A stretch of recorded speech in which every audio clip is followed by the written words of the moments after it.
Mais Forte Podcast começando, sejam muito bem-vindos, preparem o coração, preparem o espírito para receber tudo aquilo que nós vamos falar hoje aqui. Sabe que eu passo a semana com saudades de estar aqui, de trazer mais da Palavra de Deus. Então, se você ainda não me acompanha também no Instagram, corra para lá, no Karina Bach Oficial. Eu espero você lá, onde todos os dias eu trago uma palavra também de Deus para a sua vida. É muito bom a gente poder compartilhar e trazer à luz os ensinamentos bíblicos. E também quero convidar vocês a fazerem parte aqui do canal. Se você ainda não é inscrito, se inscreva, esteja ativo aqui, deixe seus comentários, compartilhe, assista aos episódios anteriores. Tem sempre algo novo, algo diferente em cada pessoa, em cada testemunho que vai edificar a sua vida e a vida de tantas outras pessoas. Agora, minhas queridas e meus queridos, eu quero que vocês tenham a consciência dos dias em que nós vivemos. Saibam que são dias difíceis, dias onde vamos ter que saber lidar com a humanidade, com a carnalidade, com tantos pecados, não só nossos, mas do mundo que nos cerca. O Senhor nos fala que devemos vigiar, orar e vigiar. Vigiar e orar de acordo com a palavra de Deus, com os teus ensinos.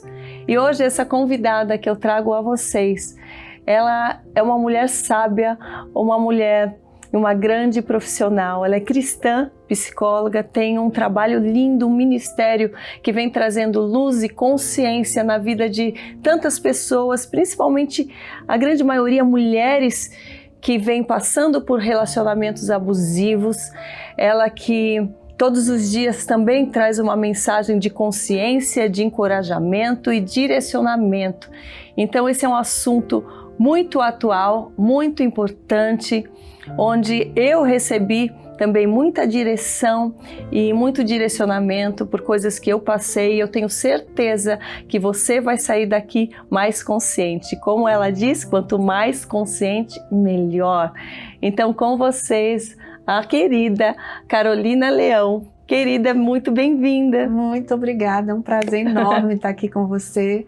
Uma mulher que eu admiro, que tem uma história, né, linda hoje caminhando com Deus, minha irmã em Cristo. Então Amém. É uma alegria enorme poder estar aqui, né, para a gente poder falar para outras mulheres, outras pessoas, Sim. trazer uma palavra, uma direção, algo que mude a vida delas. Sim. Muito prazer, muito obrigada. Prazer é meu.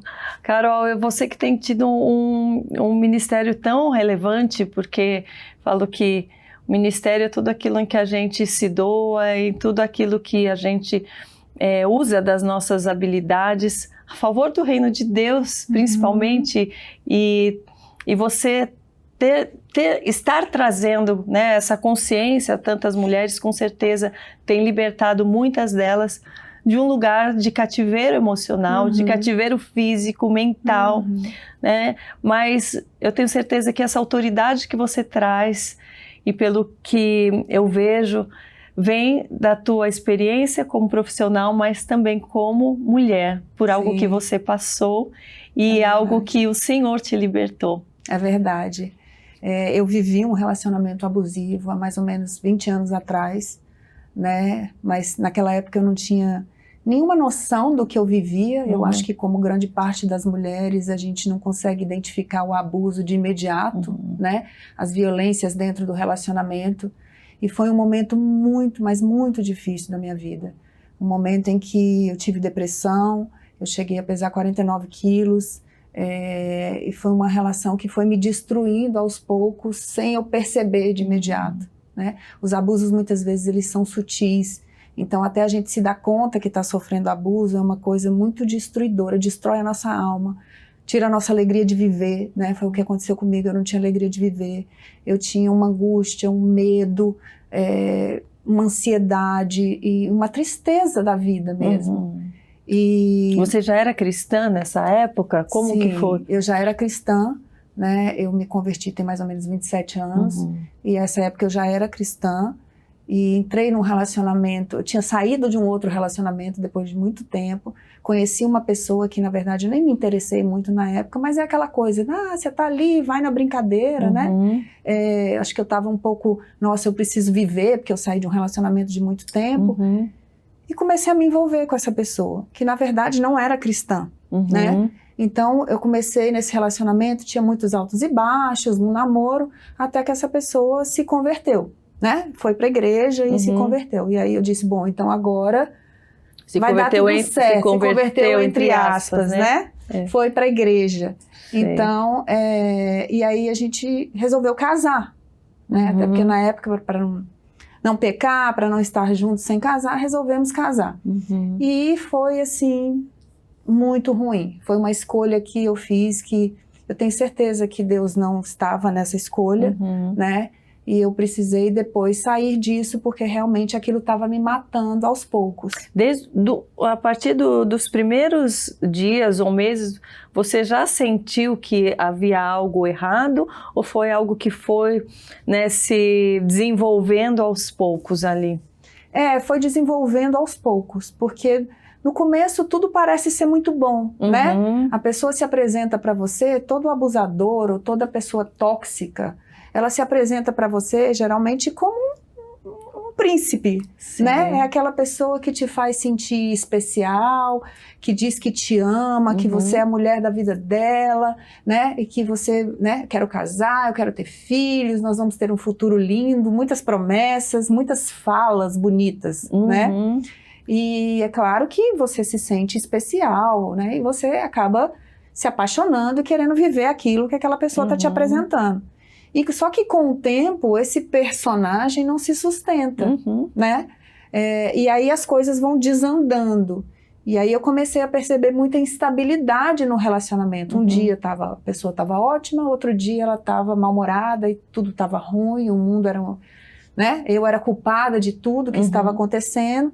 Então essa instabilidade já é uma coisa que me deixava pisando em ovos. Eu falo isso hoje para as mulheres, né? Você começa a ficar tensa, tentando fazer a coisa dar certo, achando que o problema está em você, né? Eu achava que, bom, eu devo ter feito alguma coisa, talvez eu não esteja sendo uma boa esposa, talvez eu não esteja sendo, né, o que ele precisa. Então, ia tentando melhorar. Até que as coisas foram ficando muito difíceis, né?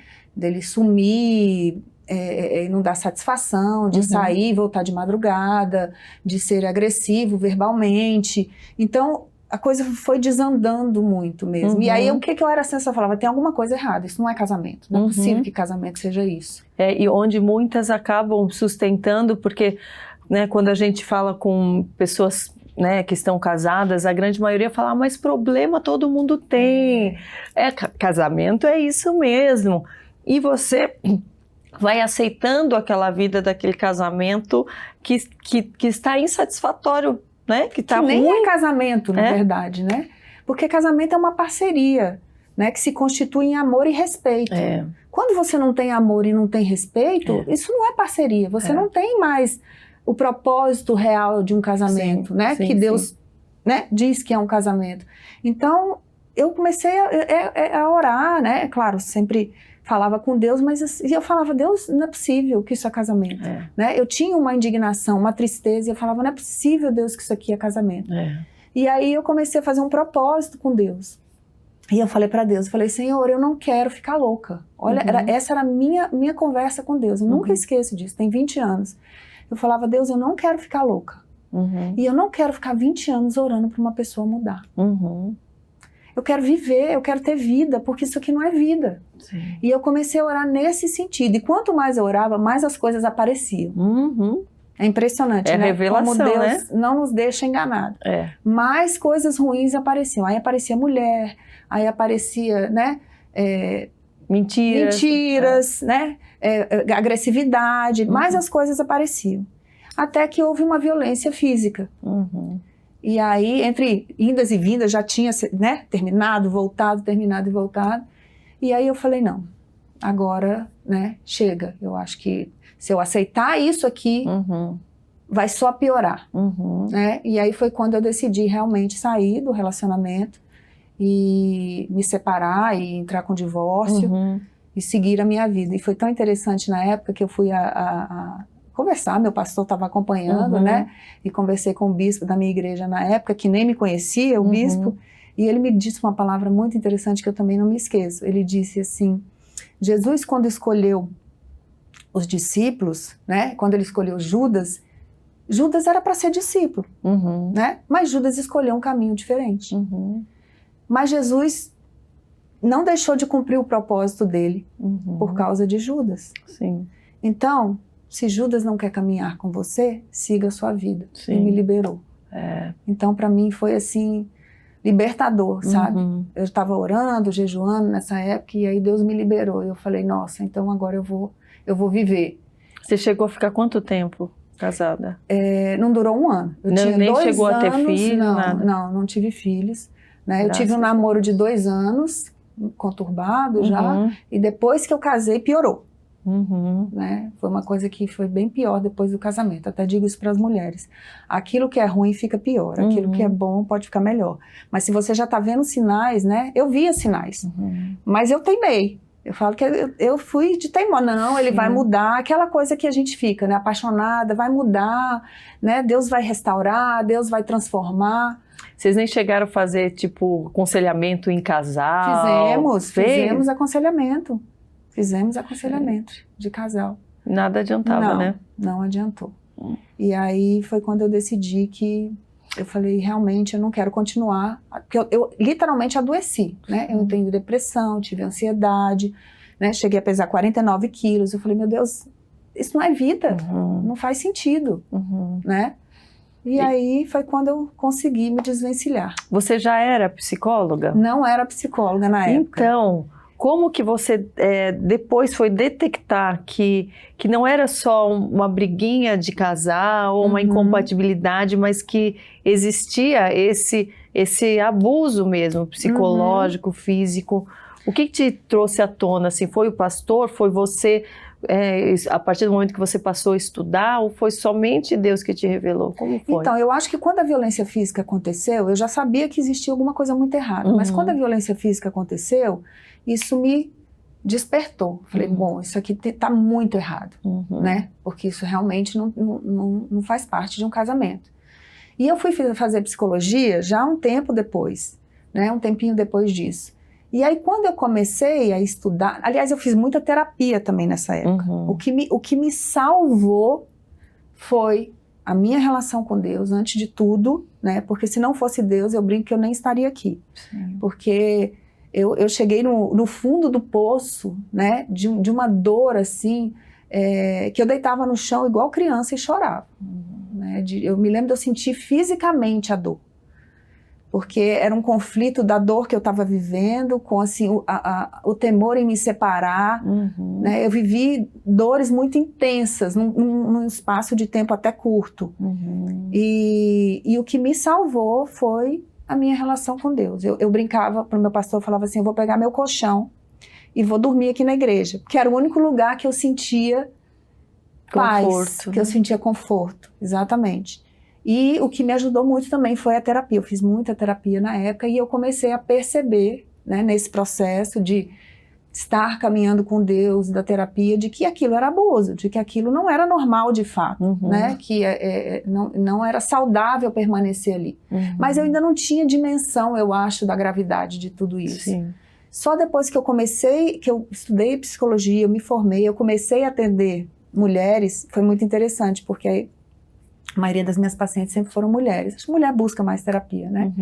E eu comecei a ver, chegava para mim muitas mulheres em relacionamentos abusivos. Eu falava, meu Deus, que coisa engraçada, né? Quantas mulheres em relacionamentos tóxicos, abusivos. E aí eu me lembrei da minha história. Eu falei, então essas mulheres estão vindo aqui porque tem a ver com o que eu vivi, né? De alguma forma eu sei o que elas estão passando. Sim. E aí depois, durante esses atendimentos, no meu processo profissional, eu me lembrei de uma palavra que Deus havia me dado, hoje, foi antes do casamento, inclusive, há 20 e poucos anos atrás, num momento de oração, na madrugada com Deus, e eu estava triste, antes de conhecer essa pessoa, inclusive. Sim. Eu estava orando, eu acordei na madrugada, e é com aquela sensação de que a vida não tem muito sentido, né? Me sentindo sozinha. E aí Deus me deu uma palavra em Isaías 61. Uma palavra até muito bonita. Mas naquela época aquilo não fez muito sentido para mim. Eu falei, bom, que lindo, né? Essa palavra que Deus me deu, mas minha vida está tão distante disso aqui, né? Sim, você não compreendeu o que tinha a ver com a tua vida. Exatamente, eu não entendi muito o que tinha com a minha vida. E eu me lembro que anos depois, eu já em atendimento, essa palavra me veio. Deus me trouxe de volta essa palavra, que é sobre libertar os cativos, né? Sobre transformar as vestes de choro em vestes de alegria. E aí nesse dia eu falei, meu Deus, faz todo sentido agora esse trabalho para mim, né? Ajudar essas mulheres a saírem deste lugar de dor, deste lugar de sofrimento, dessa prisão emocional, como você falou. É uma escravidão, né? Mental. Sim.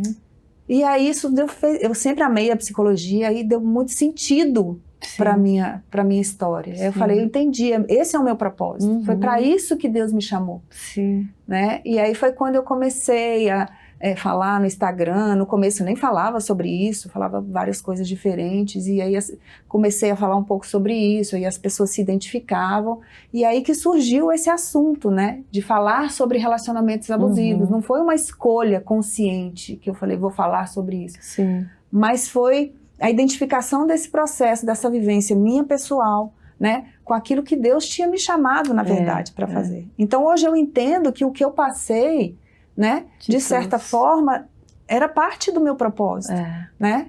E a Bíblia fala que Deus transforma a maldição em bênção. Então hoje o que eu passei é uma bênção para mim, porque hoje eu posso sentar e ouvir mulheres e ajudar mulheres sabendo exatamente o que elas sentem. Sim, sim.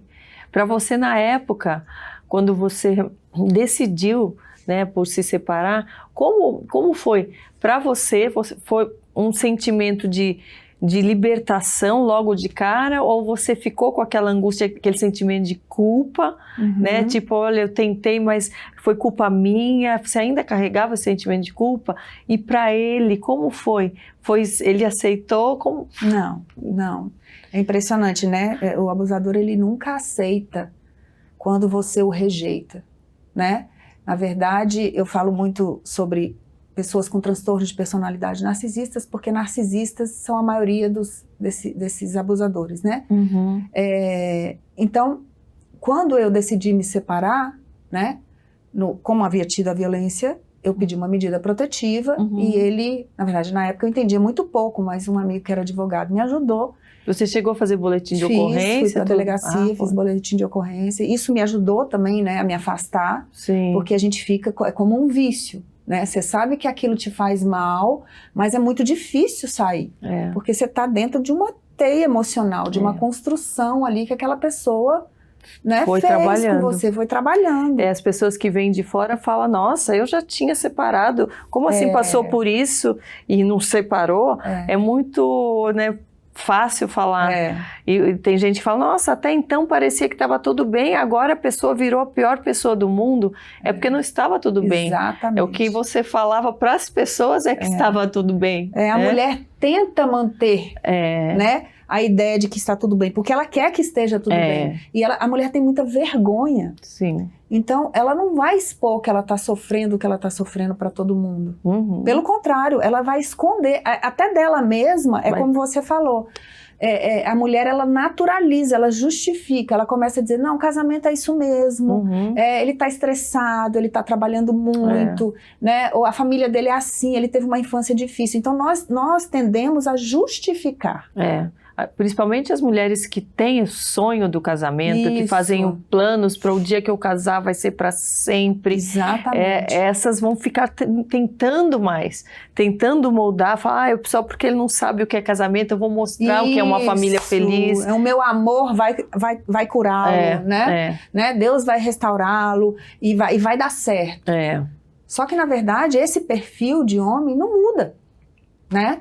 Então, assim, é muito perigoso até, porque a mulher, ela vai adoecendo. Eu me lembro que em pouco tempo de relacionamento, a minha conversa com Deus era essa: Deus, eu não quero enlouquecer, porque a sensação que eu tinha é que eu estava enlouquecendo, porque a instabilidade era tão grande que eu precisava sair dali. Eu acho que Deus que me deu, sabe assim, você precisa sair daí. Acho não, foi Deus que me tirou de lá, né? Eu não tenho dúvida.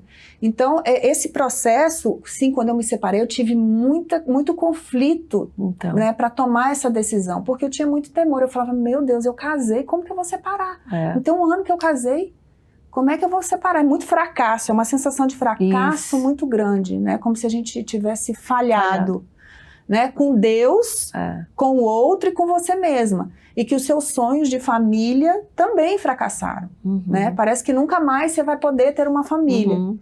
Então, foi muito difícil para mim tomar a decisão. Né? Eu realmente fiz um propósito com Deus de 21 dias de jejum, de oração. Todo dia eu tirava uma palavra, Deus falava comigo, sempre nessa direção. Né? E até que quando eu conversei com o bispo, que foi quando eu realmente falei, não, agora eu estou liberada.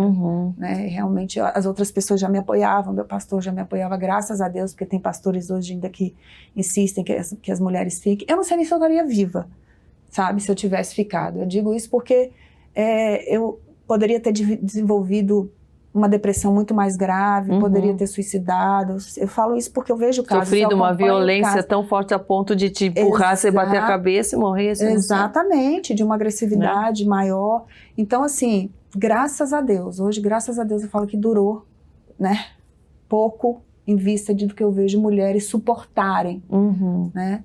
Então, eu tive, sim, esse conflito de me separar, essa dúvida, essa sensação de fracasso, de culpa, né? Ainda, mesmo separada, ainda passei um tempo por isso, sentindo... Até porque a outra pessoa começa a tentar se justificar e falar que vai ser diferente, e que não é momento de desistir, né? Aquela coisa, aquela tentativa de te convencer a não fazer isso, Isso, né? Exatamente. Que você está desistindo do casamento. Você está desistindo daquilo. É você, que a culpa é sua. É você que está desistindo. Né? Mas eu costumo dizer que quem desiste do casamento é quem quebra o contrato. Né? É quem comete a primeira violência. É quem trai. É quem... Tá mentindo. Quem tá fazendo isso já desistiu do casamento, né? Aliás, tem uns que nem se casam, porque sempre foram assim, né? Porque o casamento de verdade é isso, é uma aliança de amor e respeito. Se você tá mentindo, se você tá traindo, se você tá sendo agressivo, em qualquer tipo de violência, você já quebrou a aliança do casamento. Quais eram as justificativas, assim, que você lembra? Para que as mulheres também, elas percebam que tipo de argumentos que esse tipo de perfil, né, que traz. É uma coisa, primeiro é a culpabilização, né?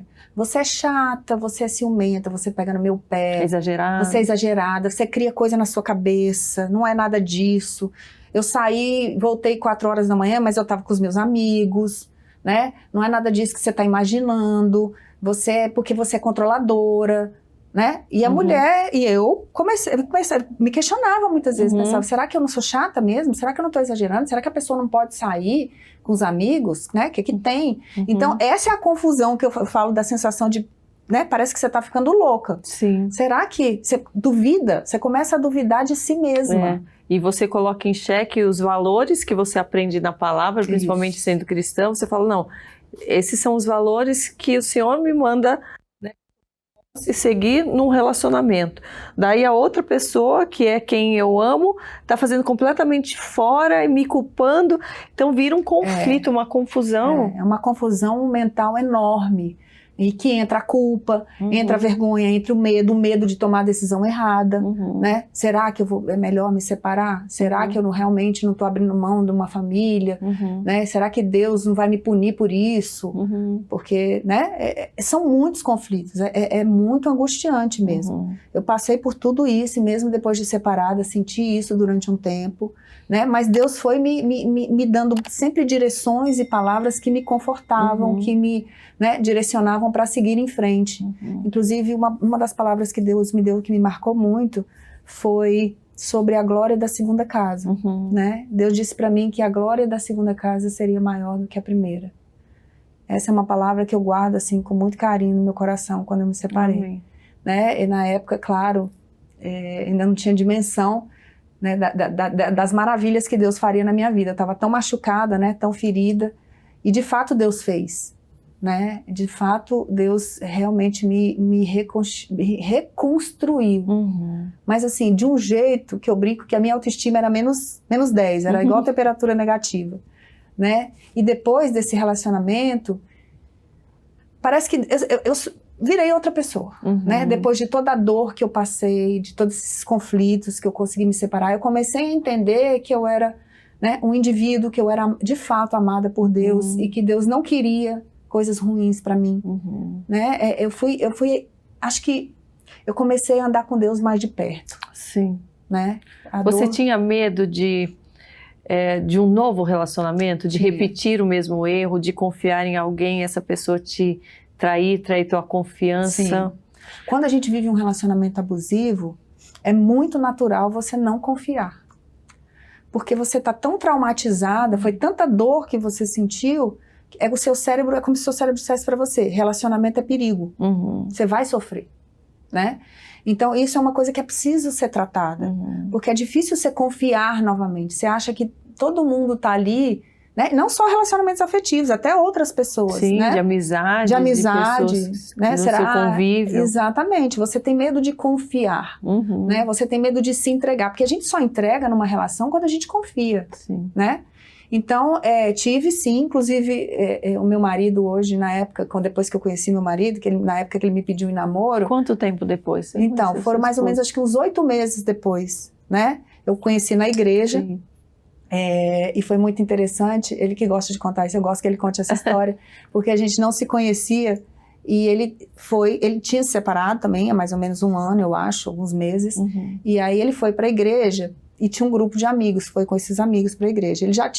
Ele era da igreja anteriormente, mas casou, a esposa não era, e aí ele se afastou, Sim. Né? E aí ele retomou quando ele se separou, a mulher pediu divórcio, a ex-mulher dele, e ele separou.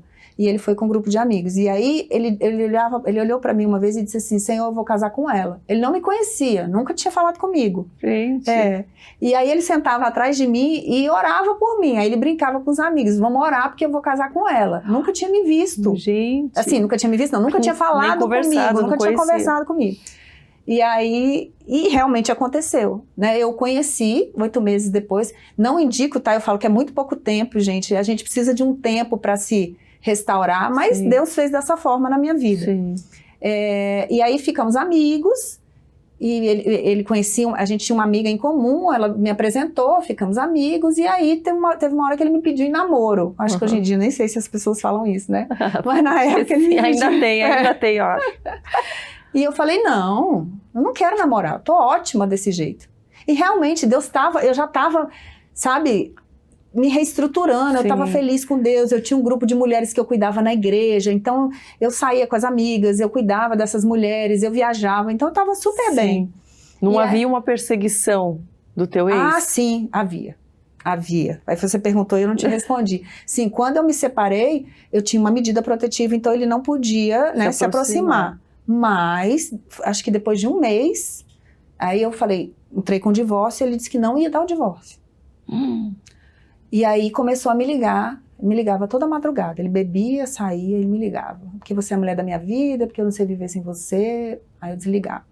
Né? Na época ainda tinha telefone fixo. Isso tem muito tempo, né, gente? Então, e aí, às vezes ia na minha casa lá, eu falava pro porteiro, não pode subir, não deixa subir, eu já tinha deixado avisado. Aquela coisa de insistir, sabe, de desesperar, de não me dava o divórcio. E aí eu comecei a orar, eu falei, não, Senhor, não, esse negócio não tá certo, eu preciso me divorciar, né? E isso durou, assim, quase 1 ano.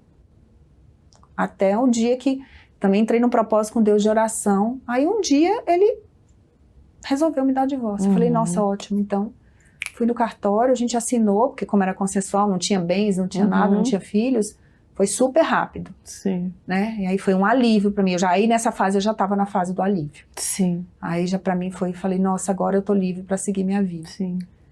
E aí foi quando eu conheci o meu marido, e aí mas ele não foi isso, ele não desistiu. Fácil, né? Mesmo tudo que a gente tinha vivido, né? Ter uma medida protetiva, ter todos os abusos lá, psicológicos, Violência, não, mas ele não queria dar o divórcio. E nunca tentou desmentir as coisas que você talvez tivesse falado, os motivos da tua separação? O que eles costumam dizer, que ele fez, assim, ela é louca. Né? A história de... Isso nunca aconteceu? Não, ele fez, aquela coisa, né? Ela é louca, ela quer separar porque ela é louca. Né? Ela cria coisa na cabeça dela, ela é muito ciumenta, ela é muito controladora, ela é chata, então o problema é ela. É uma inversão, né? É uma inversão da culpa, né? Então nunca assume a responsabilidade, não, de fato, eu fiz isso, eu não fui um bom marido, eu não cumpri com o meu compromisso do casamento. Não, ela que é o problema, né? Ela que é chata, ela que é louca, ela que cria problema, ela que quer viver uma vida muito, ele falava uma coisa muito perfeitinha, né? A vida muito perfeitinha era o compromisso do casamento, né? Ele queria poder viver a vida de solteiro dentro do casamento. Então eu queria viver uma vida muito perfeitinha. No final a culpa era minha, né? Mas era uma coisa, como eu não tinha, graças a Deus eu não tinha muitos amigos em comum, isso foi menos difícil para mim, né? E aí consegui seguir. Foi quando eu conheci meu marido, e aí ele me pediu namoro e eu não quis. Porque era essa sensação, não, deixa eu viver, né? E essa questão da confiança, é muito difícil você se abrir para confiar novamente. E aí foi interessante que a gente começou depois de um tempo, eu falei para ele que eu aceitava. Aí nós começamos a namorar. Mas é isso, eu lembro de, na época, eu falar para mim, eu dizer, olha, ele é uma pessoa saudável. Então, se você quer ser saudável, comece a confiar, comecem a acreditar. Era essa a visão que eu tive. Porque teve uma época que eu tive a sensação de que, nossa, mas será que é isso mesmo? Será que eu gosto dele? Será que eu não gosto? Será que isso não está muito tranquilo? Sabe aquela sensação de... isso tá, que uma hora vai se revelar, né, uma outra pessoa, que isso é só aparência. E tem uma outra questão. Quando a gente sai de um relacionamento abusivo, a gente vive muito altos e baixos num relacionamento abusivo. É uma adrenalina absurda. Né? Um dia tá bem maravilhoso, sabe aquela história entre tapas e beijos? Tá maravilhoso, o sexo é maravilhoso, daqui a pouco tá horrível, a pessoa some, mente, trai. É muitos altos e baixos. E quando você sai, o seu cérebro, ele está acostumado a esses altos e baixos. Vicia nessa adrenalina. Então, quando você vê uma coisa também muito tranquila, você estranha. Você fala, será que isso é amor? Você acaba associando amor a esse vício, a essa montanha russa. Parece que a vida tá calma demais, né? Parece que tá parada. A sensação que a gente tem. Porque o nosso cérebro, ele tá tão acostumado com o caos que ele estranha. Isso. Até com pessoas profissionais, com relação à agenda. Se a agenda tá muito de boa, tem que pôr mais coisa. Daí fica estressada, mas acha que é mais normal estar estressada, sobrecarregada, do que estar tranquila, né? Mas é isso, é essa emoção, essa adrenalina, essa ansiedade que vem dessa montanha russa, desses altos e baixos. O cérebro, ele se acostuma a esse padrão. Olha só. Né? E aí você precisa desensibilizar, você precisa entender que esse padrão não é o padrão saudável. Né? Não é isso que é saudável, não é isso que é amor. Aliás, o amor, ele é calmo, né? O amor, ele traz paz, não ansiedade, não medo, né? E as pessoas às vezes associam que a paixão é isso. Aliás, paixão também é diferente de amor, mas é essa coisa da... como é que será que ele vai acordar hoje? Será que ele vai me tratar bem ou ele vai me tratar mal? Né? Então, quando você tem uma coisa calma, você questiona. Então eu me lembro, no início do meu relacionamento, eu falar isso pra mim, Carolina, isso é saudável, né? Se você quer viver, ter uma família, viver um amor saudável, é isso que você precisa escolher. E aí depois eu fui entender que de fato o cérebro, ele vicia nesse padrão, né? Então é importante que as mulheres saibam disso, que quando você sai de um relacionamento assim, você tem dificuldade de confiar, né? E você sente falta da adrenalina no início, né? Você acha que aquilo que você está vivendo, quando você consegue se relacionar, é muito tranquilo, demais. E aí que tem que cuidar para não entrar em outra armadilha, né? De buscar um outro relacionamento que vai trazer a mesma adrenalina. O mesmo padrão, isso é muito perigoso. E aí não sai do ciclo. Né? Eu atendo mulheres que já viveram 3 relacionamentos assim, abusivos, com um narcisista, com um abusador. Porque é isso, sai de um, principalmente pessoas que não conseguem ficar sozinhas durante um tempo, então ela tá ali sofrendo, ela já coloca outra pessoa no lugar para poder resolver, e aí vai pro mesmo padrão. Porque narcisistas são pessoas que não têm empatia. Mas eles fingem tão bem que no começo parece que são super empáticos. Não, aliás, no começo... Nossa! Você acha que ele é só uma gêmea. É um gentleman com todos. Ele se mundo. adapta, é tipo um camaleão, né? É isso mesmo. Com todos, assim, ele é parecido, vamos dizer. Ele tá se do lado de adapta a cada um. Impressionante. Isso se chama espelhamento. O narcisista, como um predador, ele lê muito bem a sua presa. Então, por exemplo, digamos que eu seja o narcisista, eu conheci a Karina, eu quero conquistar a Karina. Então eu vou ouvir tudo o que ela tem para dizer, eu vou prestar atenção em como ela se comporta, eu vou aprender sobre os gostos dela e eu vou ser tudo aquilo que ela quer que eu seja. Né? Eu vou me espelhar, eu vou ser um espelho para ela. Então, se a Karina quer casar, eu quero casar. Se a Karina quer ter 5 filhos, eu quero ter 5 filhos. Se a Karina gosta de viajar, eu gosto de viajar. Se a Karina gosta de conversar, eu gosto de conversar. Eu vou dar muita atenção para a Karina, né? Eu vou ouvir tudo que ela está dizendo. Inclusive, vou querer saber do passado dela. Tudo isso, o narcisista, ele está coletando informações. E aí ele vai se transformar na sua alma gêmea. Então, você acredita que aquela pessoa ali é tudo que você sempre quis. Né? E ele vai ser durante um tempo. É o príncipe encantado. Enquanto ele está te conquistando, ele vai ser. Né? Geralmente, depois do casamento, é que a coisa começa, depois de um tempo, começa a desandar. No meu caso, nem demorou muito tempo. Tem uns que demoram mais tempo, porque ele se apresenta como um príncipe. Mas aquilo é só um personagem. É como, né, um ator, que você sabe muito bem, veste uma roupa, né, muda o tom de voz, vai falar aquele texto. Então, ele sabe muito bem como fazer você se sentir especial. Ele vai dizer tudo o que você quer ouvir. E aí você fica encantada. Inclusive, isso tem uma explicação científica. Quando o narcisista faz essa fase da conquista para você, do love bombing, que a gente chama, o bombardeamento de amor, que ele te dá muita atenção, te faz sentir muito especial, você libera muita dopamina. Né? Que é o hormônio do bem-estar. Você se sente incrível. E aí você quer mais, você quer estar com essa pessoa que te faz liberar dopamina. Só que depois de um tempo, quando você já se apaixonou, você já baixou a guarda, né? Tipo assim, você já entregou, você tá ali... Tá garantida já. Tá garantido. Ele começa a mostrar quem ele é. Então ele começa a te criticar, ele começa a dizer que não tá tão bom, ele já tá mais insatisfeito, ele começa a tirar a fantasia de príncipe.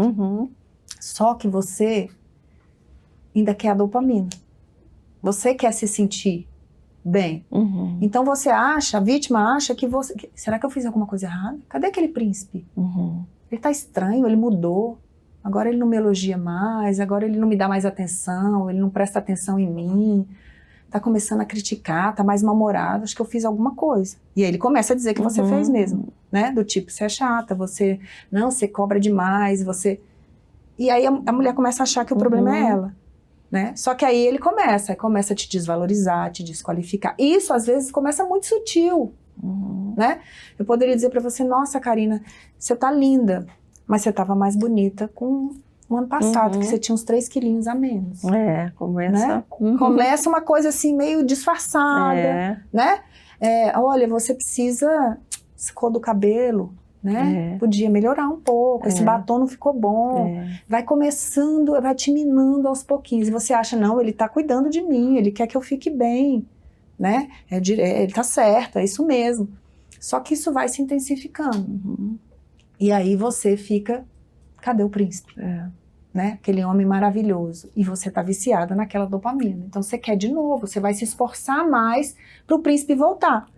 E outra coisa que eu ia te perguntar, você percebe que as mulheres que têm mais tendência a se envolver no relacionamento desse são as que possuem algo em comum, que já passaram por algo na infância, ou que buscam estabilidade, ou existe algo em comum entre elas? Existe. Porque eu vejo tanto as mulheres que são mais fracas emocionalmente, quanto outras que são aparentemente muito fortes, passando por a mesma coisa. Sim, sim. Na verdade, como um predador, um narcisista, ele seleciona muito bem a sua presa. E ele seleciona mulheres mais frágeis emocionalmente. Então, geralmente são mulheres mais carentes, no sentido de que algo lhe faltou, ou algo lhe falta. A carência é algo que me falta, né? mulheres que geralmente já vieram de uma família, uma constituição familiar de pai e de mãe que não era muito saudável. Então, às vezes, o pai era ausente, às vezes a mãe era ausente, às vezes não era ausente fisicamente, mas era ausente emocionalmente, então era um pai que não conectava afetivamente, ou uma mãe que não conectava afetivamente. Então, essa mulher, ela não conseguiu desenvolver a sua autoestima de forma saudável. Porque para a gente desenvolver a autoestima quando criança, a gente precisa ser amado, a criança precisa se sentir amada, validada, encorajada, né? E muitas vezes essa criança não teve esse ambiente. Então, por exemplo, crianças que têm pai ou mãe muito crítico, ela não consegue desenvolver bem essa autoestima, né? Às vezes não é uma coisa muito drástica, você fala, não, mas a minha família era ótima. Quando você começa a pesquisar e aprofundar, você vê que tinha questões ali que influenciaram na autoestima dessa pessoa, né? E claro, famílias em que há abusos, que há violência, mulheres que viram abusos e violência com os pais, que sofreram abuso, seja verbal, psicológico, físico, sexual, na infância, são mulheres que têm fragilidades emocionais. Na verdade, é a grande parte, se a gente pensar. Às vezes são mulheres muito bem-sucedidas profissionalmente, mas que emocionalmente viveram padrões na infância que acabam fazendo com que ela repita esse padrão na vida adulta, sem perceber. Porque a gente não escolhe, é interessante, né? A gente não escolhe o parceiro que a gente quer, a gente escolhe o parceiro que a gente conhece. Então, se você conhece um padrão na sua infância, de um pai, por exemplo, muito crítico, muito exigente, né, que nunca te elogiou, que sempre te desvalorizou, né, que fez isso também com a sua mãe, você vai procurar um homem igual a esse pai, sem perceber, inconscientemente. Se falar pra você vai falar, não, de jeito nenhum, não quero um homem igual ao meu pai. Mas quando você vê, você tá relacionando com um homem muito parecido com seu pai ou com a sua mãe, né? Então é isso, infelizmente as nossas crianças, né, nós crianças, nós sofremos algumas coisas que nos faz ser mais vulneráveis. Por isso que a terapia é muito importante, por isso você saber quem você é em Deus é muito importante, né? Porque uma coisa que nos cura é ter certeza do amor de Deus por nós. Porque se me faltou algo na infância, né, se eu não me senti amada o suficiente, mas se eu consigo entender que Deus me ama de verdade, quando eu falo entender, não é só racionalmente, é entender com toda a minha alma, né? Ter certeza desse amor de Deus, isso nos cura. Por isso que eu brinco que a minha autoestima era menos 10 e, né, depois ela se transformou, porque eu entendi que Deus me amava de verdade. Porque aí você começa a pensar, bom, não preciso aceitar isso aqui não é bom pra mim. Então sim, essas mulheres são mulheres que têm fragilidades emocionais e muitas, inclusive, desenvolveram dependência emocional, que também é um transtorno, chama transtorno de personalidade dependente. Então, mulheres dependentes emocionais são as mais procuradas pelos narcisistas, sem perceber, né? Eu falo que é o casamento da doença. O narcisista é aquele cara que quer ser o centro da vida de uma pessoa, que ele quer ser idolatrado, que ele quer ser paparicado, que ele quer ser admirado. E a dependente emocional é a mulher que quer colocar alguém no centro da vida dela. Né? Que quer alguém que cuide dela e que, ao mesmo tempo, ela viva em função dele. Aí, esse casamento é um desastre. Né? A nível de saúde emocional, a nível de casamento mesmo. Né? Então, geralmente, são mulheres dependentes emocionais. E voltando naquela onde a gente estava vendo as características, né? Sim. Você falou a falta de empatia e ao mesmo tempo a gente viu que a princípio é difícil detectar a falta de empatia, sendo que ele se mostra maravilhoso. Maravilhoso. Então como que a gente pode detectar? Então, eu dou 4 dicas, né, para quem está conhecendo alguém, né, no início de um relacionamento. A primeira coisa é você entender se aquela pessoa é perfeitinha demais. Quando eu digo perfeitinha demais, no sentido de que se ela é tudo que você sempre quis, desconfie. É uma red flag, sabe? A pessoa que tudo combina, né? Se encaixa demais. É o primeiro ponto que você fica atenta. O segundo ponto é se essa pessoa ela é intensa demais, rápida demais. Porque o narcisista ele vai falar pra você que você é a mulher da vida dele Menos de um mês. Que ele quer casar, que ele quer ter filhos, que ele nunca conheceu ninguém como você, que você é especial. Então, rápido demais e intenso demais. Vamos casar, vamos morar junto, né? Tem pacientes que com um mês estavam morando juntos, que casaram em 5 meses. Por que ele faz isso? Porque como ele não sustenta esse personagem durante muito tempo, ele precisa ser rápido. Porque ele sabe que vai aparecer, as coisas vão, né, aparecerem sobre ele. A outra coisa é uma pessoa que não suporta ser contrariada. Então essa é uma dica que eu dou, contrarie essa pessoa. Porque o narcisista não suporta ser frustrado.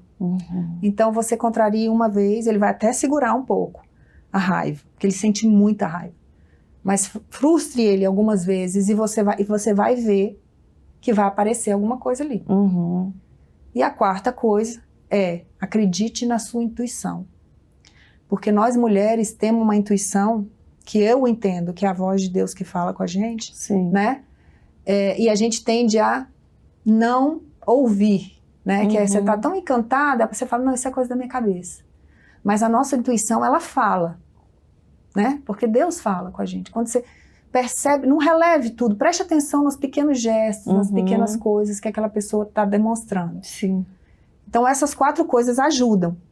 Mas a principal é você conhecer esse perfil. Por que eu falo tanto sobre esse assunto, sobre narcisista? Porque se você conhece bem esse perfil, você consegue ir identificando.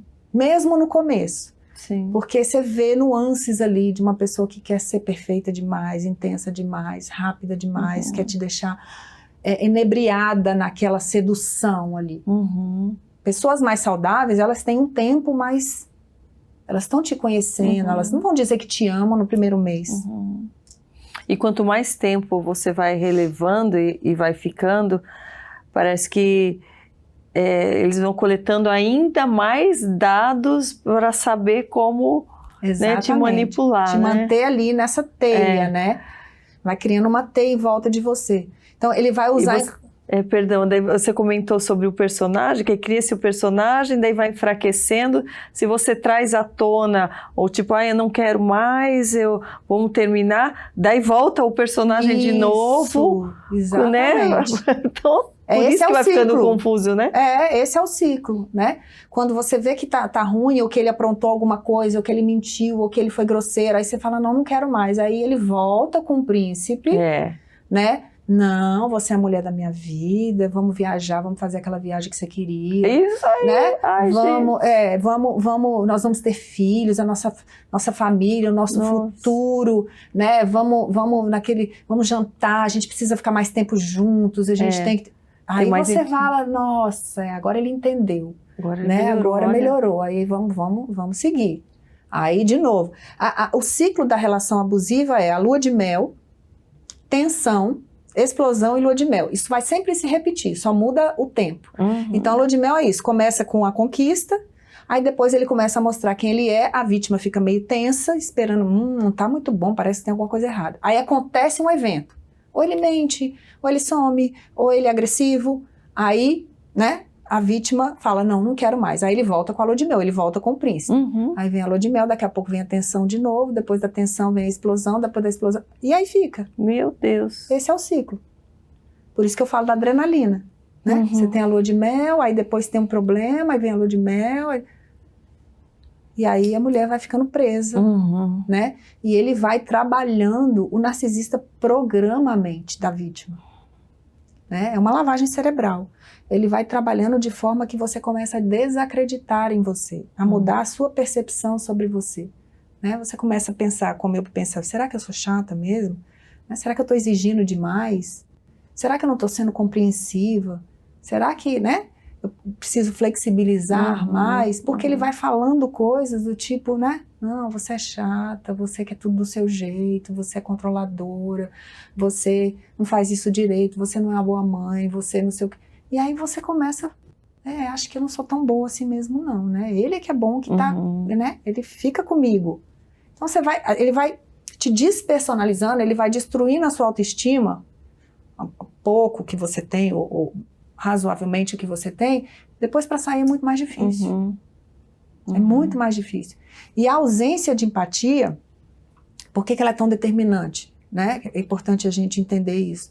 Porque a ausência de empatia o narcisista, ele não te enxerga como alguém igual a ele. Uhum. O narcisista te enxerga como uma peça, né? Não como um ser humano, mas como uma peça do jogo dele. Uhum. Então, para ele, pouco importa o que você sente. Se você está triste, se você está feliz com o que ele está fazendo.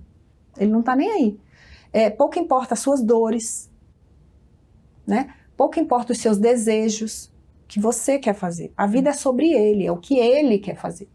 Uhum. É o que é bom para ele. Então, se o narcisista entende que trair vai dar prazer para ele, pouco importa se ele vai te machucar ou não vai te machucar. Uhum. Ele vai fazer o que dá prazer para ele. Narcisistas são movidos pelo prazer, Uhum. né? Ele prefere que você não saiba, não é nem porque ele tem medo de você, é porque ele não quer sofrer as consequências, Uhum. né?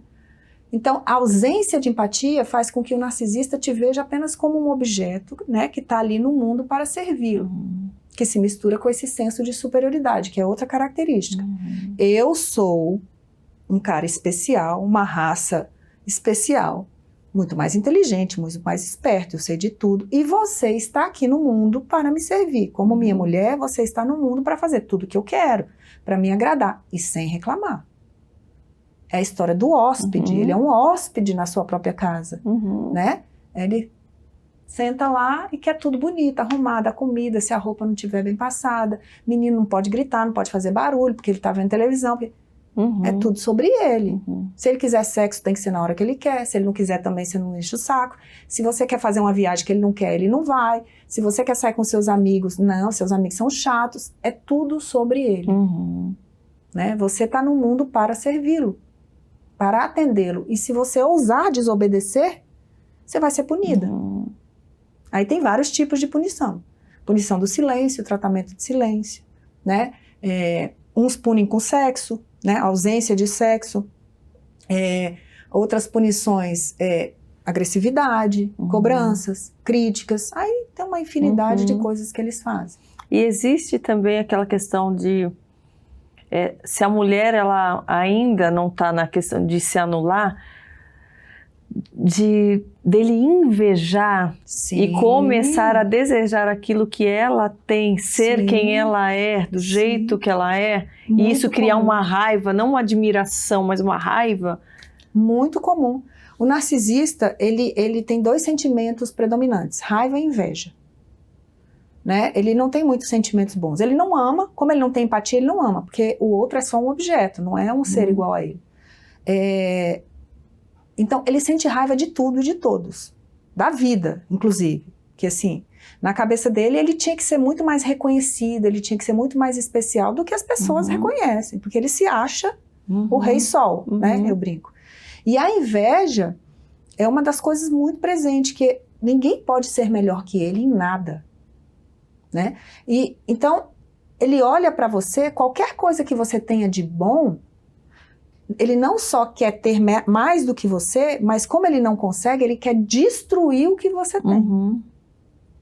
Então, se você é uma pessoa, sei lá, que as pessoas gostam, você é uma pessoa carismática, sociável, as pessoas adoram, ele vai começar a te criticar. Você fala muito, você ri muito alto, você sabe? Não, você fala demais. Porque você é o centro da atenção, porque as pessoas gostam de você. Se você tem uma conquista, seja na sua vida profissional, financeira, isso não presta, isso é uma porcaria, você não sabe fazer, não é assim. Ele vai tentar destruir tudo que você é ou constrói porque ele não suporta. Né? Muitas vezes ele quer copiar, como você falou. Né? Seu sonho é o carro tal. Ele já vai desqualificar, esse carro não presta, esse carro é isso, esse carro é aquilo. Aí compra outro mais caro só igual. pra ou compra um igual. É. Não, comprei porque... Né, como eles não têm criatividade, não têm personalidade, eles tendem a copiar. Inclusive o que você fala, tá? Você fala uma coisa, ele pode dizer que é uma grande besteira, depois ele repete como se aquela ideia fosse dele. Sabe? Seja o carro, a fala... É muito destrutivo. A inveja é muito presente. É o sentimento predominante. Raiva e inveja. Meu Deus. E daí quando você quando você decidiu cursar psicologia, foi para se entender ou para trabalhar com as pessoas? Como que foi essa Então, decisão? Eu fiz 2 faculdades, a psicologia é a segunda, né? E, na verdade, eu tive muita dificuldade de me achar na vida profissional no início, porque eu morei fora do país. Quando eu voltei, eu tinha 20 anos, e eu tinha que me encontrar. Eu fiz vários vestibulares na época, e dos que eu continuei, eu comecei 2 faculdades, eu fazia letras, porque eu dava aula de inglês. E no meio de letras, eu tive uma matéria sobre psicologia que eu apaixonei. Eu falei, é isso, vou fazer psicologia. Aí eu terminei letras e fui fazer psicologia. Então, na verdade, não foi com um objetivo nesse sentido, né? Eu já tinha vivido esse relacionamento, mas eu não tinha isso em mente. Foi uma coisa mesmo de querer estudar, que eu me apaixonei para psicologia. Só que quando eu comecei a atender, que eu vi que muitas mulheres que chegavam até mim viviam esses relacionamentos, foi que a minha ficha caiu, que eu falei, nossa, isso tem a ver com a minha história. Sim. Né? Isso conecta com a minha história e conecta com a palavra que Deus tinha me dado. Aí tudo fez sentido. E aí isso se transformou num propósito. Hoje falar sobre o que eu falo é mais do que a minha profissão, né? É um propósito de vida mesmo, de ajudar essas mulheres. Você sentiu alguma resistência no começo, quando você começou a compartilhar, ou você sentiu que era algo que as mulheres estavam necessitando de saber e ter um aconselhamento?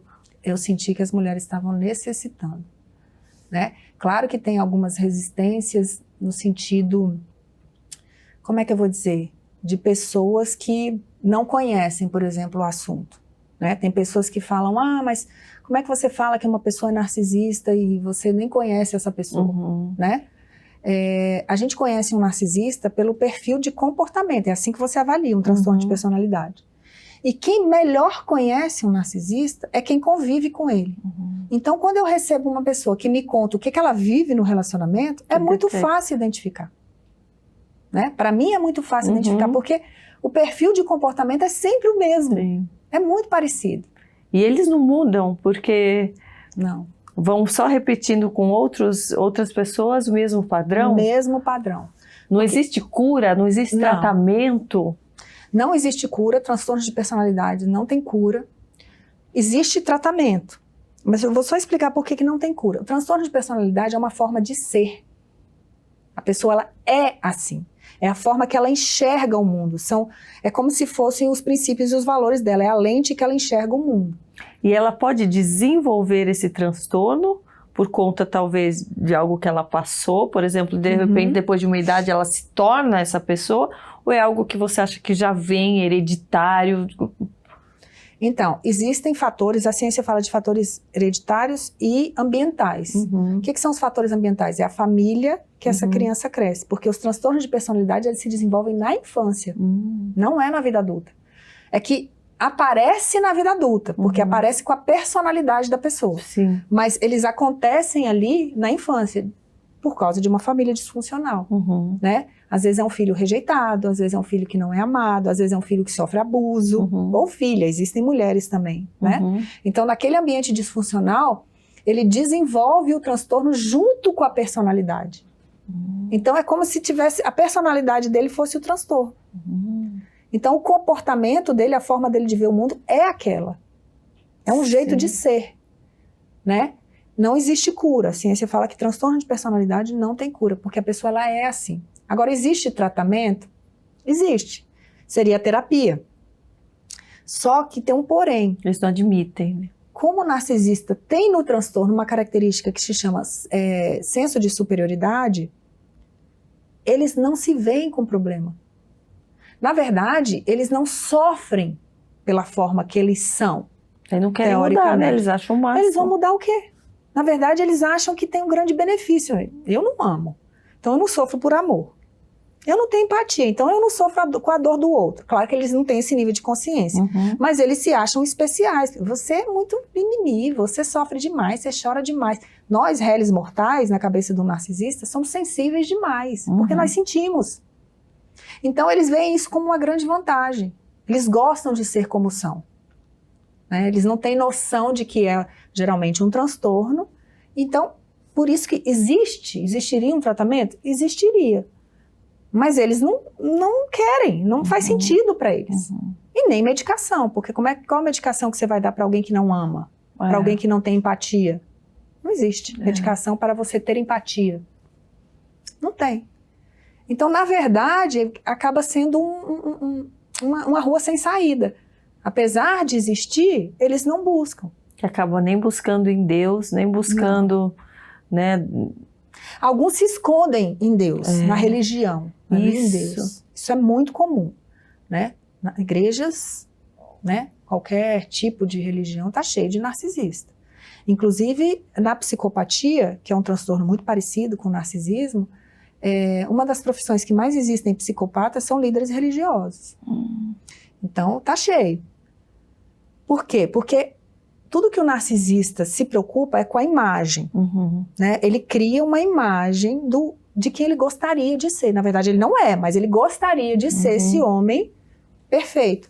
E a religião faz esse papel, né? Então, se ele diz que eu sou um homem de Deus, que eu sou um homem correto, sou confiável. Eu sou confiável, exatamente. Isso para ele é muito conveniente. Ele não é nada daquilo interiormente. Mas para o público, para a vida social, ele é. Agora, quando você vai dentro de casa, quem conhece ele? Conhece a mulher, são os filhos. Né? Ali ele se mostra. Então tem muita gente assim. A religião é um grande disfarce para o narcisista. Então ele fala, ele vai saber a Bíblia, ele decora, ele sabe o que dizer, ele sabe como falar, ele sabe como convencer. Aliás, essa é uma outra característica do transtorno, o poder de persuasão deles. Né? Por isso que, como você falou no início, né? A gente fica encantada. É muito difícil não cair. Porque eles são muito persuasivos, é o poder de sedução que eles têm na fala. Eles convencem a gente de que o céu é verde. E você começa a achar que o problema é você que está vendo o céu azul. Então, a religião é um lugar muito confortável para um narcisista. Seria como se fossem os perversos da Bíblia, que falam que, né, que não tem, que não há cura para eles? Sim, é exatamente isso. O narcisista, ele vai para o lado da perversidade. Como o psicopata, né? O psicopata ainda é mais perverso. Né? Em 2 Timóteo 3, eu gosto muito desse texto, que é uma descrição perfeita sobre o narcisismo. Que ele fala que nós viveríamos tempos difíceis. Nós estamos vivendo tempos difíceis por causa da dureza do coração dos homens. Porque de homens que são voltados para si mesmos. Né? E aí lá ele descreve exatamente o que é um perfil de um narcisista, de um psicopata. Meu Deus do céu. E aí diz no final, destes, afasta-te. Não tente mudá-lo. Não tente mudá-lo. Não, eles são irreconciliáveis, a palavra fala, com Deus. Como tomar uma atitude, depois de detectar, né, na sua opinião, um aconselhamento, depois de detectar esses sinais, qual seria o primeiro passo para quem quer se libertar de um relacionamento como esse? É se abrir com um líder de igreja? É fazer o quê? Porque tem muitas enredadas aí que tem às vezes toda uma família, tem filhos envolvidos, e eu sei que muitas vezes não vai ter com quem se aconselhar. Isso é uma coisa ainda muito delicada hoje em dia. E muitas sofrem ainda com ameaças, né? Físicas, ameaças, assim, tipo, se você fizer isso, eu te mato. Se você falar sobre isso, eu acabo com você. E é muito difícil daí dela provar muitas coisas diante para ir numa polícia, por exemplo, falar, explicar o abuso emocional, que às vezes não tem agressão física. Sim, é muito difícil. A primeira coisa é o conhecimento, né? É você conhecer um pouco sobre o que é abuso, né? Como é que esse abusador funciona, né? Se ele é um narcisista. Isso a gente tem hoje, graças a Deus, muito conteúdo gratuito na internet. É claro que tem alguns que você tem que filtrar, porque tem gente que fala, mas também fala coisas que não são... Não tem bases científicas, não são, né, reais. Então, primeira coisa, o conhecimento, porque a verdade é que nos liberta, né? E aí, você começar a buscar uma rede de apoio. Que é isso que você está dizendo. Às vezes a pessoa não tem com quem falar. Às vezes ela vai falar com o padre, com o pastor da igreja, e ela vai ouvir, olha, você não pode separar, né? Casamento é assim mesmo. Então, ela precisa buscar alguém que tenha, que ela tenha confiança, que acredite naquilo que ela está dizendo, para ela se sentir, até para ela compartilhar com alguém, para que alguém saiba que se acontecer alguma coisa com ela, essa pessoa até já saiba. Às vezes é alguém da família, às vezes é uma amiga, às vezes pode ser o pastor, pode ser o padre, mas é importante que alguém saiba. E aí, com relação à violência psicológica, o que eu digo para as mulheres é grave. Comece a gravar as coisas no celular. O que ele conversa com você, guarde os prints, tira print das conversas. Se tem violência psicológica, grave as conversas, né? Sem ele saber. Ele começa a manipular até as mensagens para virar contra a mulher. Se ele souber, ele vai criar uma narrativa, exatamente. Ele vai criar uma narrativa. Eu tenho uma paciente que eu acompanho que está num divórcio que ele faz isso. Ele manda mensagens para ela contando uma história totalmente desvirtuada. Tipo, você sabe que nunca te fiz nada. Você sabe, como eu sei o oposto. Eu sei. Aí você vai responder, entendendo, né? Para você registrar também. Então, ele não pode saber que você está fazendo isso, mas comece a gravar e mande para alguém ou coloque na nuvem, porque se ele pegar seu celular também, ele vai destruir, você não vai ter nada. É comum eles fazerem isso. Grava, porque se eles pegarem o celular e descobrirem ou que você está gravando, ou que você tem, eles destroem o celular. Então, grava para você ter provas, né? E prepara para sair. Como é que você prepara para sair? Terapia, é muito importante você ter alguém, mas um profissional que entenda do assunto, porque infelizmente ainda... Não são todos capacitados. São muito poucos profissionais que entendem do assunto. Então tem que ser alguém que entenda do assunto, porque senão você vai para o psicólogo, você vai ser retraumatizado. Você chega lá, a psicóloga vai falar, não estamos aqui para falar dele, estamos aqui para falar de você. Eu não quero saber o que ele faz. Né? Eu recebo às vezes pacientes que estão há 12 anos em terapia e que nunca souberam que estão num relacionamento abusivo, não é nem que ele é narcisista, né? A pessoa e que está correndo risco de vida, né? O psicólogo nunca falou para ela, olha, isso que você está vivendo é abuso. Então isso é uma coisa que me angustia muito, tem que ser alguém que entenda do assunto. Então é o conhecimento, buscar essa informação, buscar essa rede de apoio, pode ser com psicólogo, com alguém da família, e coletar provas. Né? E aí você vai se preparar financeiramente, se algumas mulheres precisam se preparar financeiramente para sair, né? Não comunique a ele que você vai se separar, porque se você comunicar, é como você falou, ele começa a mudar a conversa, muitos escondem dinheiro quando tem patrimônio, né? Desviam dinheiro, então você vai se preparar, criar um plano de fuga com o apoio que você conseguir para poder sair em segurança.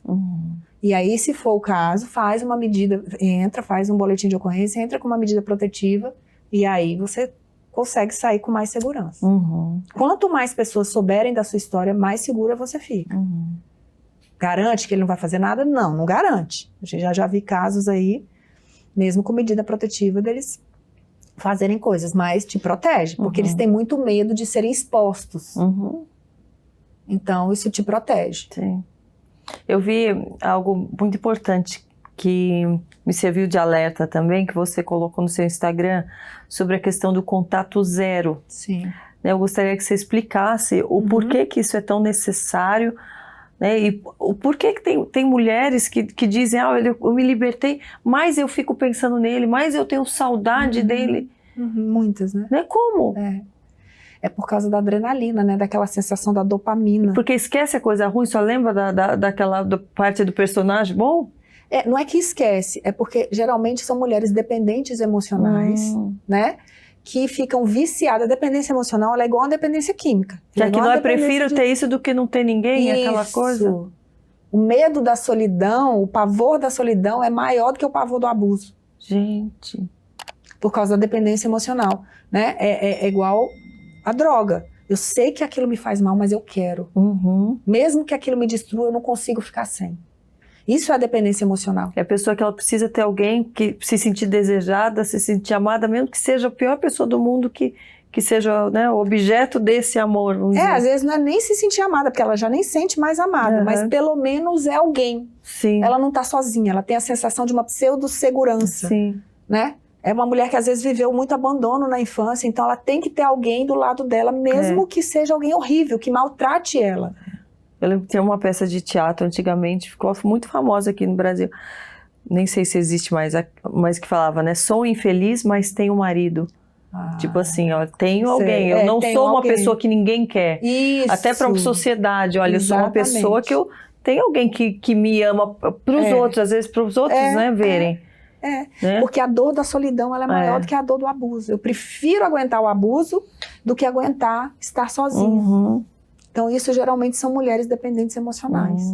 E o contato zero é importante por quê? Importantíssimo, contato zero é remédio. Porque o narcisista, o abusador, eles são extremamente manipuladores. Então se você mantém contato com ele, o que ele vai fazer? Ele vai te puxar de volta. Ele te convence. Ele te convence a voltar para o relacionamento.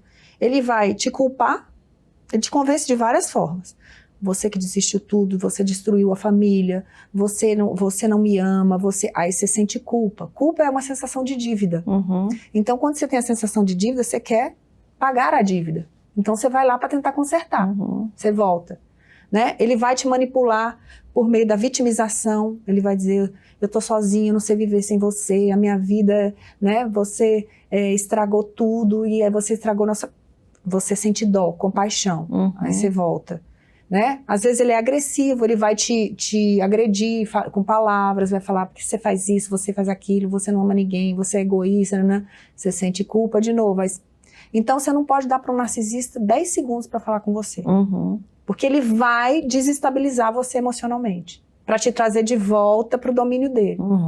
Ele não aceita que você saia do domínio dele, porque o grande prazer do narcisista é te controlar. Controlar suas emoções, controlar sua vida. Então, ele quer te trazer de volta. Então, contato zero é fundamental, é remédio. Igual quando você coloca uma pessoa que quer se livrar das drogas, o que a gente faz? E como fazer, por exemplo, para mulheres que têm filhos? Têm filhos. Então, isso é uma pergunta até importante, porque quem tem filho tem que ter um canal de comunicação aberto, quando a gente fala legalmente, né? Só que o canal de comunicação nunca deve ser presencial, você nunca deve encontrar com ele, nem por telefone, porque quando você conversa, você não tem tempo para pensar, para responder, as emoções estão mais, né, ali presentes. E não necessariamente por WhatsApp, você pode ter um e-mail como canal de comunicação, porque é uma coisa que você não está vendo ali toda hora. E você vai falar estritamente sobre o filho. E respostas curtas, sim, não, talvez, tudo bem, não dá. Dessa vez não é possível, não. Monossilábica. Se ele falar sobre qualquer outra coisa, você não vai responder. Ah, porque você acabou com o casamento, ah, porque você é grossa. Não responde. É só assim, posso buscar o fulano hoje, tá hora? Sim.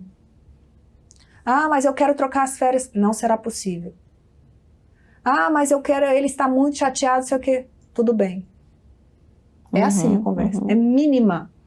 E não responde nada além disso. Qualquer outro assunto que você tiver que tratar, aí você usa um advogado, mas não tenha contato. Porque se você tiver contato, ele vai te convencer de alguma coisa que ele queira para te puxar de volta. E se não consegue convencer, ele vai tentando convencer as pessoas que estão ao redor. Manda recado. Para amigos, familiares. Ou vai te difamar, falar que você é, né? Você é a culpada, você é a louca, você é a chata e ele é vítima, né? Ou vai mandar recados do tipo, você é a mulher da minha vida, eu não consigo viver sem ela. Aí manda recados para que as pessoas levem para você. Então, nem essas pessoas que convivem com ele, você deve ter contato. Familiares, amigos. E para os seus amigos, é importante você dizer, olha, não quero saber, não me traga recado, né? Eu preciso me preservar disso. Né? Bloqueia em tudo, bloqueia em rede social. É zero mesmo, é contato zero mesmo. É muito importante para você desintoxicar. Existe um tempo que você acha que é mínimo para se desintoxicar? Existe? Ou existe também casos de mulheres que nunca conseguem se libertar desse sentimento, assim? Infelizmente, existem mulheres que às vezes até se separam e ficam o resto da vida presa emocionalmente, que é aquela história, eu ainda penso nele, eu sinto saudade, às vezes o cara já até casou de novo, tendem a ser dependentes emocionais, né, que precisam tratar, né, emocionalmente, precisam de terapia para se desvencilhar emocionalmente, sair desse mundo de fantasia, dessa prisão emocional. Agora, o tempo, no geral, eu falo que um bom tempo, né, são 2 anos. É um pouco do tempo do luto, um tempo de você se reconstruir, porque quando você sai de uma relação assim, a sua autoestima sai muito destruída, né? Você está duvidando de você mesma em várias coisas, profissionalmente, às vezes, financeiramente, com problema. Tem mulheres que saem muito destruídas em várias... Saúde, né? E o emocional, sem falar no emocional. Então, você precisa tratar tudo isso, né? Viver o seu processo de luto, porque o fim de um relacionamento é uma grande perda, perda inclusive dos sonhos, de tudo que você projetou. Existe uma dor muito grande nisso, né? Do fracasso, da vergonha. Então, entre 1 ano e 2 anos é um bom tempo para você conseguir se reconstruir, vamos dizer assim, né? Se desvencilhar dessa pessoa. Passou de 2 anos, aí você já pode investigar se não tem alguma coisa aí mais profunda que te mantenha ali presa ainda. Sim. Eu queria que você exemplificasse também, Carol, com relação a esse tipo de relacionamento, por exemplo, em amizades ou um relacionamento de mãe com filha ou no trabalho, para as pessoas conseguirem detectar também que isso existe fora da relação do casal, né? Sim. A mãe narcisista, por exemplo, eu falo que essa é a pior possibilidade de você ter. Porque uma mãe narcisista é uma mãe que os filhos são um objeto de posse dela, que na verdade ela não tem amor, né? Os filhos são uma extensão dela mesma, são propriedades dela que estão no mundo para agradá-la, para servi-la, para obedecê-la. Então a mãe narcisista, ela geralmente tem um filho preferido, geralmente é o filho homem, e a filha mulher ela compete. Ela sente muita inveja, ela, né, destrói. E o filho dourado, que a gente chama, é aquele, lindo, que faz tudo certo, que é maravilhoso, né? Mas que é uma forma de abuso também. Então, filhos de mães ou pais narcisistas, mães nem se fala, porque é uma ligação muito, muito intensa, não têm autoestima nenhuma, né? Desenvolvem várias coisas, problemas psíquicos, né? Além de baixa autoestima, às vezes desenvolvem borderline, dependência emocional, uma série de transtornos, mas certamente não vai ter autoestima. Então, essas pessoas, elas precisam, de fato, de ajuda profissional. Mas a mãe narcisista é aquela que fala assim, eu faço tudo por vocês e vocês não dão valor. No dia que eu tiver num caixão, que eu morrer, aí vocês vão chorar, vocês vão... É uma chantagem emocional constante. É mãe ou pai, né? O pai também, né? É que a mãe é mais intensa. Sim. O pai, geralmente, ele é mais fechado, mais autoritário, né? Filho tem que ser aquilo que ele espera, se não for, ele rejeita, né? Tem que fazer, de repente, a faculdade que ele quer, tem que obedecê-lo sem questioná-lo, né? Não é um indivíduo, é um objeto de casa que não pode, tem que funcionar do jeito que ele quer. Né? Às vezes é agressivo, às vezes é violento.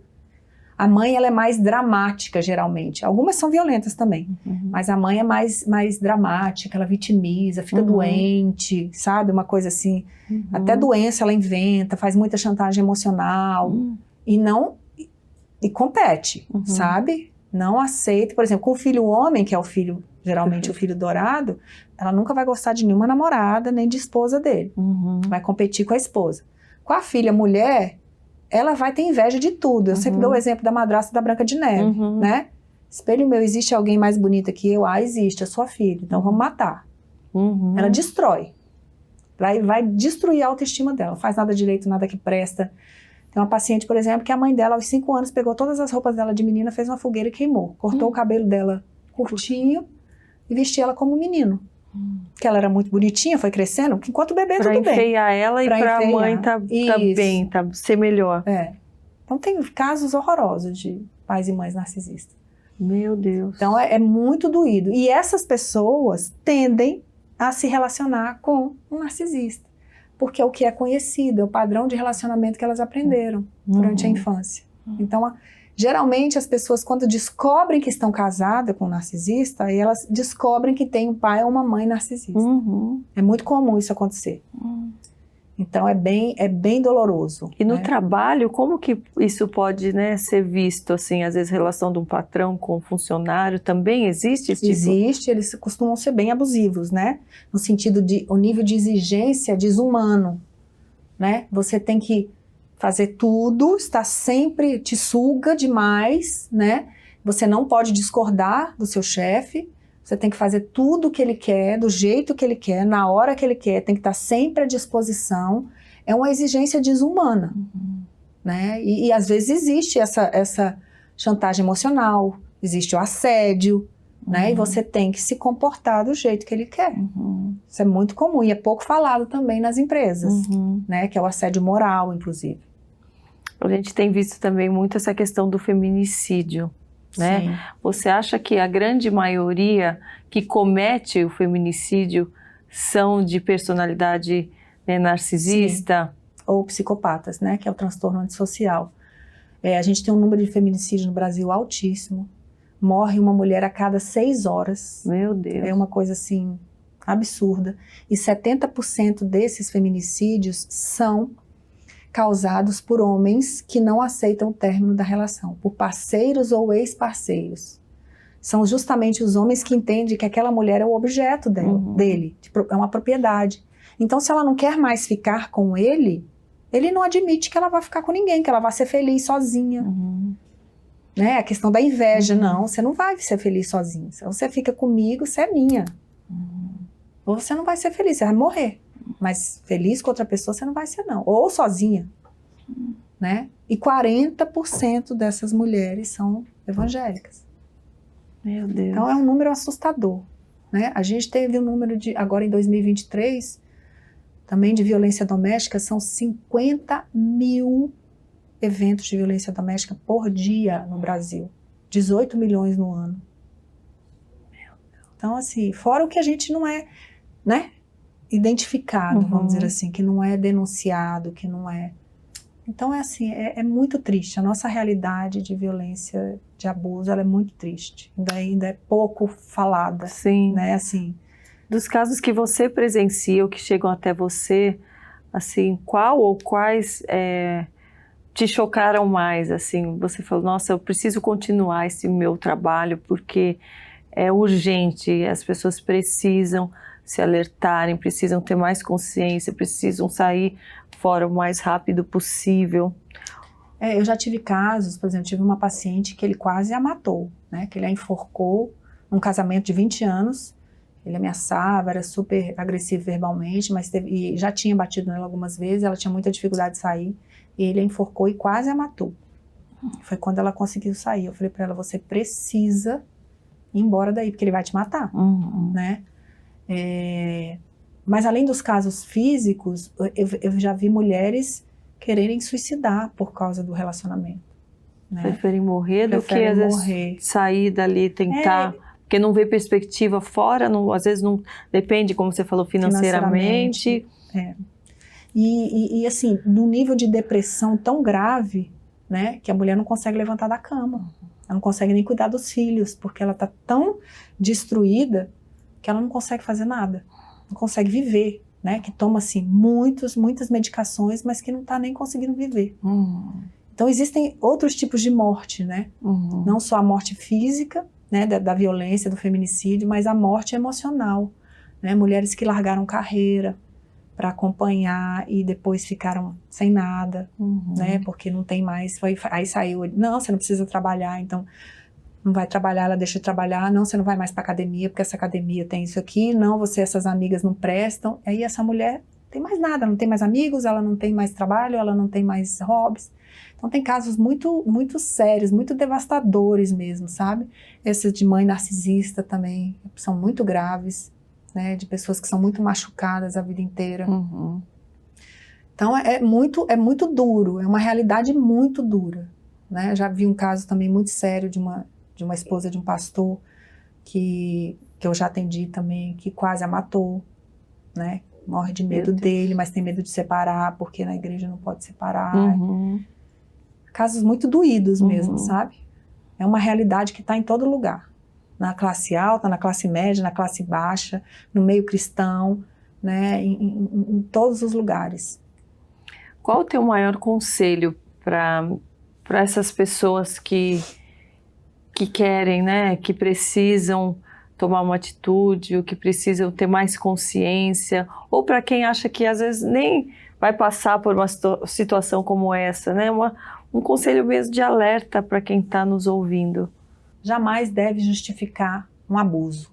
Mesmo que você não entenda que é um abuso imediatamente, mas uma situação que te deixa mal, né? Alguém que diga alguma coisa para você, ou que faça alguma coisa com você, não justifique.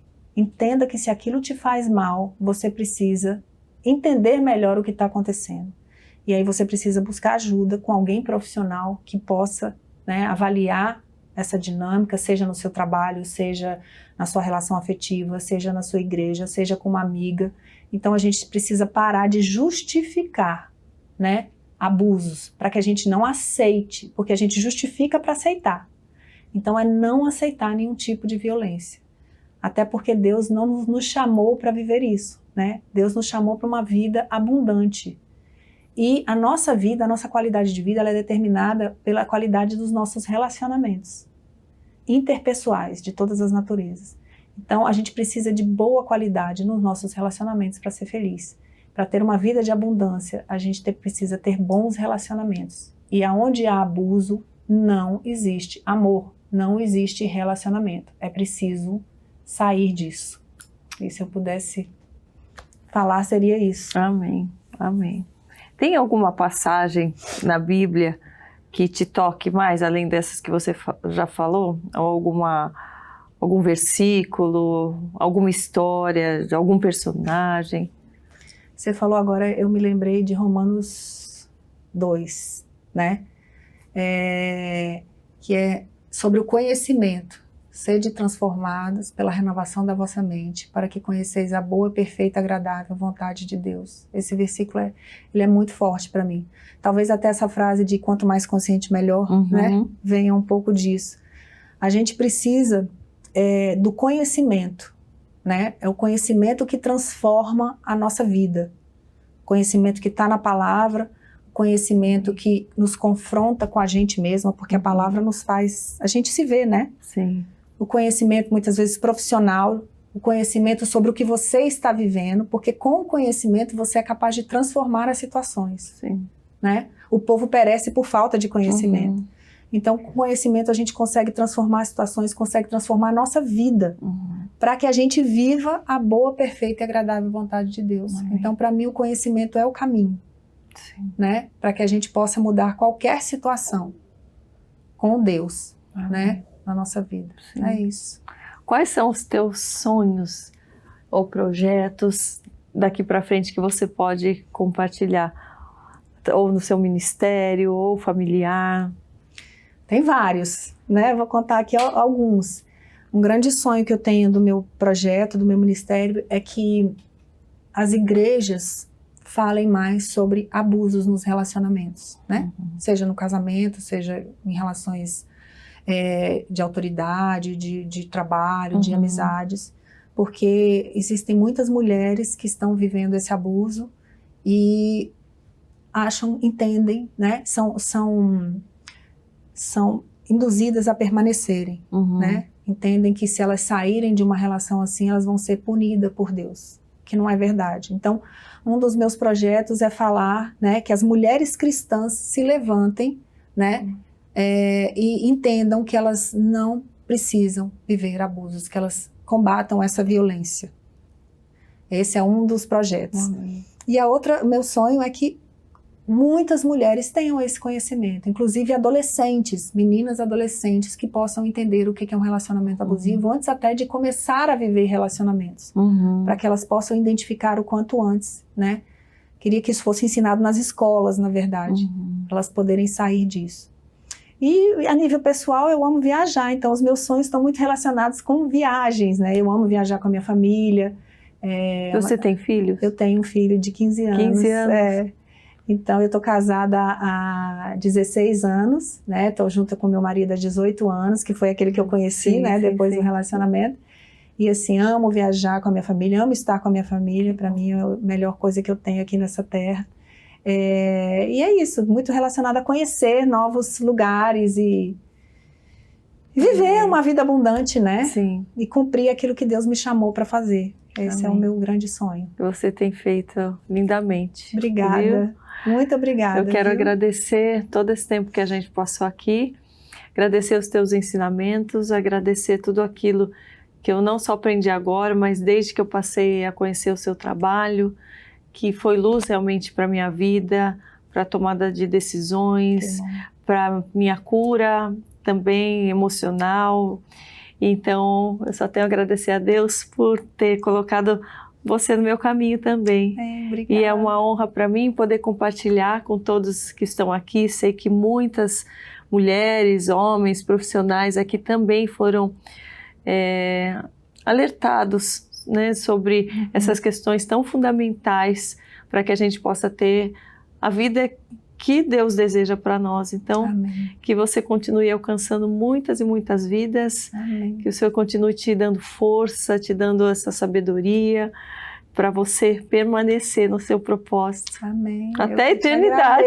Amém. Viu? Muito obrigada. Eu que te agradeço, sabe que eu te admiro muito, né? A sua caminhada, eu te acompanho há um tempo também, fico muito feliz pelo seu trabalho, né? E por usar a sua voz para alcançar tantas pessoas, né? Falar de Deus, que é uma coisa tão maravilhosa, a melhor coisa que a gente pode ter, né? Muito obrigada. Obrigada pela sua vida. Muito bom estar Obrigada, aqui. minha querida. Meus queridos, e vocês que estiveram com a gente até agora, compartilhem dessa mensagem, compartilhem com o máximo de pessoas que vocês puderem. Eu tenho certeza que vamos sim libertar muitos que estão cativos nessas prisões emocionais, prisões de relacionamentos tóxicos, abusivos, que a gente jamais peque pela negligência em levar o conhecimento que liberta, que você não tenha medo de clamar a Deus para que realmente Ele traga à tona o que está errado na sua vida, porque da mesma forma que Ele vai trazer à tona, tenha a ciência que você permanecendo confiante no Senhor, Ele vai trazer estratégia, Ele vai trazer profissionais, Ele vai trazer pessoas que vão te amparar, sim.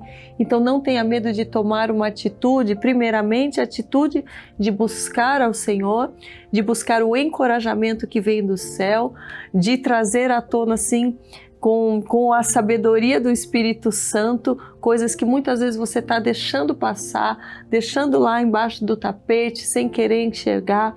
É preciso esse primeiro passo de coragem. É preciso você ir atrás da dracma perdida que está lá e que está fazendo falta, e muitas vezes é a mais valiosa, que é a que vai te trazer contentamento, alegria de vida, vai te trazer paz de espírito. Então, se tem algo aí machucando, se tem algo fora do lugar, não se acomode, não ache que esse é o teu lugar de permanência, não. Peça para que o Senhor te dê o discernimento, te dê estratégia, aproveite de todos esses ensinamentos aqui que tenho certeza que te trouxeram luz para você detectar o tipo de relacionamento que talvez você esteja vivendo, tipo de pessoa que talvez você esteja confiando, fazendo parte do seu convívio e muitas vezes está ali minando a tua alegria de viver, minando a vida dentro de você.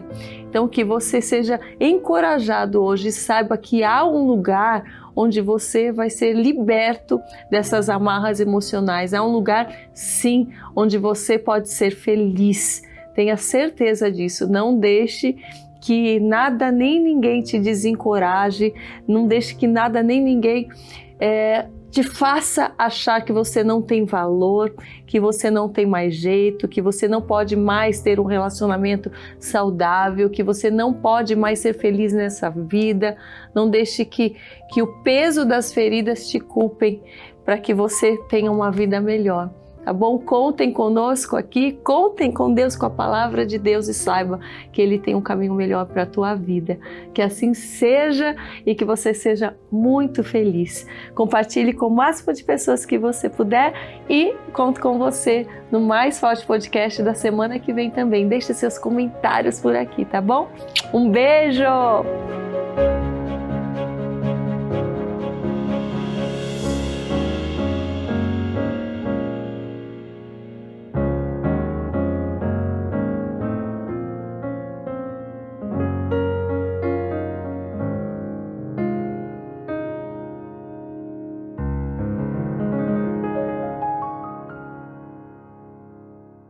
diretamente de Jerusalém. Eu te convido a conhecer ainda mais de perto a história bíblica.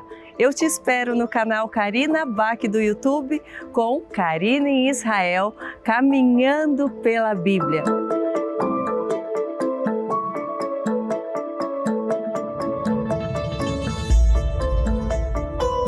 Um projeto muito especial em parceria com o Hebron Turismo.